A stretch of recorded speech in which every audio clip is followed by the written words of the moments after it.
అంటే ఈ యొక్క సాయంత్రం వేళ తిరగడానికి గల కారణము ఏమిటంటే ఒక సంతోషకరమైన సువర్తమానమును మనము ప్రకటిస్తూ ఉన్నాము. ఏమిటి ఈ సంతోషకరమైన సువర్తమానం అంటే, దావీదు పట్టణమందు నేడు రక్షకుడు మీ కొరకు పుట్టి ఉన్నాడు. ఈయన ప్రభు అయిన యేసుక్రీస్తు. ఎందుకు రక్షకుడు పుట్టవలసి వచ్చింది?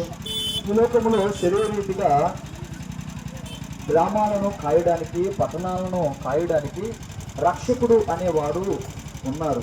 రక్షకుడు ఉన్నారు. మనం వాళ్ళని రక్షక భటులు, పోలీస్ మ్యాన్ పిలుస్తూ ఉంటాము. కానీ మన ఆత్మలకు రక్షణ లేదు. మన ఆత్మను రక్షించేవారు లేరు. మన ఆత్మను కాసేవారు లేరు.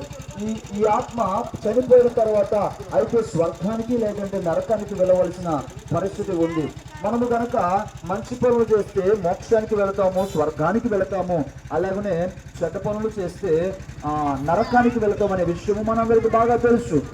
ఈ లోకములో ఒక మతాన్ని మార్చడానికో, కులాన్ని మార్చడానికో, లేదంటే వర్గాన్ని మార్చడానికో, ప్రాంతాలని విభజించడానికో, దేశాన్ని విడగొట్టడానికో యేసుక్రీస్తు ప్రభువు వారు రాలేదు. కానీ కేవలము ఆ మంచి పనులు మనం చేయాలి, మంచి మార్గములు నడవాలి అని మాత్రమే ఆయన ఈ లోకానికి వచ్చారు.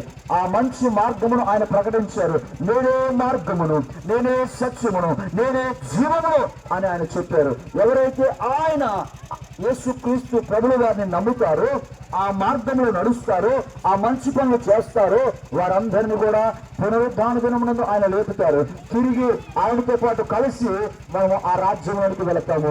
తిరిగి స్వర్గ రాజ్యంలోనికి, పరలోక రాజ్యంలోనికి వెళతాము. అక్కడ నిశ్చయత ఉంది. అక్కడ నిశ్చయం జీవిస్తాము. ఎక్కడైతే కొద్ది కాలమే మన బ్రతుకు, ఎక్కడైతే కొద్ది కాలమే మనం జీవిస్తాము. మహా అయితే 50 years 60 years తర్వాత మనం చనిపోతాము, లేకపోతే 70 80 years లో మనం చనిపోతాము. కానీ తర్వాత ఒక జీవితం ఉంది, తర్వాత ఒక లోకం ఉంది. మనం ఈ విషయాన్ని గమనించాలి. నిశ్చయముగా ఈ మాటలు చెప్తున్నాము.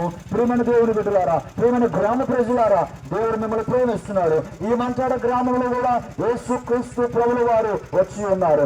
ఆయన ఈ లోకంలోనికి వచ్చారు. ఆయన నీ జీవితంలో, నీ కుటుంబంలోనికి రావడానికి ఇష్టపడుతున్నారు.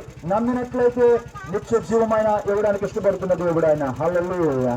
మీ కొరకు ప్రార్థించాలని మేము ఇక్కడ ఉన్నాము.